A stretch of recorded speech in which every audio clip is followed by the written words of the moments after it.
પત્રકાર એકતા પરિષદ ભાવનગર અધિવેશનથી એક નવા આયામનો પ્રારંભ થયો છે।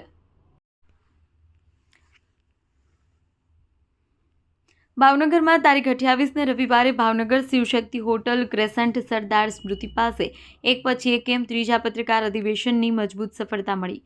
ભાવનગર સ્ટેટ યુવરાજ શ્રી વિજયરાજસિંહ ગોહિલના અધ્યક્ષસ્થાને જિલ્લા કલેક્ટર મનીષકુમાર બંસલની હાજરીમાં આમંત્રિત મહેમાનોની વિશાળ ઉપસ્થિતિ અને પ્રદેશ જિલ્લા ઝોનના હોદ્દેદારોની હાજરી પણ ઉડીને આંખે વળગે તેવી હતી। પત્રકાર એકતા પરિષદ ભાવનગર ટીમ દ્વારા કરાયેલા આયોજનની ચોમેર સરાહના સાથે સફળતાની ચર્ચાએ પ્રદેશ અધ્યક્ષ દ્વારા થયેલી નવી જાહેરાતો અધિવેશન અને નવા ટ્રેક પર નવા સ્વરૂપે ભાવનગરથી ગુજરાતને દિશા આપી। હવે અધિવેશનમાં પત્રકારોના બદલે સમાજ શ્રેષ્ઠીઓ, દાતા કે અધિકારીઓના સન્માન સાથે ગુજરાતના 34 જિલ્લાના પત્રકારોને પત્રકાર એકતા પરિષદ દ્વારા 10 લાખ વીમા કવચ સાથે સભ્ય નોંધણી અને ઓળખ કાર્ડ અને રેકોર્ડ આધારિત સંપૂર્ણ સંગઠનની એક નવી ઊંચાઈ સર કરવા તરફ એક કદમનો પ્રારંભ ભાવનગરથી થયો છે।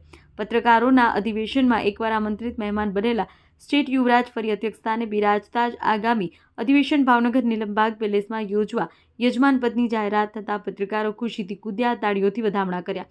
હવે પછી સમાજ શ્રેષ્ઠીઓના સહયોગથી પત્રકારના પરિવારની ચિંતા કરવા 10 લાખ વીમા કવચ પત્રકાર એકતા પરિષદ દ્વારા પૂરું પાડવાની જાહેરાત ભાવનગર બોટાદ કે સ્ટેટ મહિલા વિંગની વીમા મેળવી માત્ર વાતો નહીં, કામ બોલે છે, પત્રકાર બોલે છે।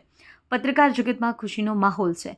જિલ્લા કલેક્ટર મનીષકુમાર બંસલે પણ હળવાશની પળોમાં પોતાના વક્તવ્ય સમાજ જીવનની સાચી દાસ્તાનના દ્રષ્ટાંતો સાથે હળવા મૂડમાં જોવા મળ્યા। ત્યારે સહજતા કે સરળતાની જોડી મંચ શોભાવતી હોય તેવો માહોલ બન્યો હતો।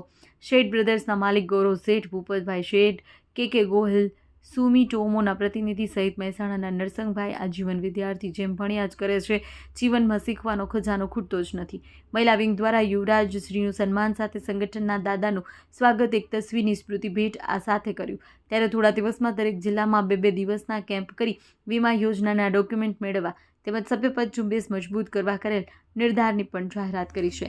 અહેવાલ ખાંટ અશોકસિંહ, ખબર બનાસકાંઠા ન્યૂઝ, ગાંધીનગર। એક સ્તંભ છો, એમાં જે જવાબદારી આવે છે આપણે, જેમ અંગ્રેજી ભાષામાં કહેવત છે કે with great power comes great responsibility.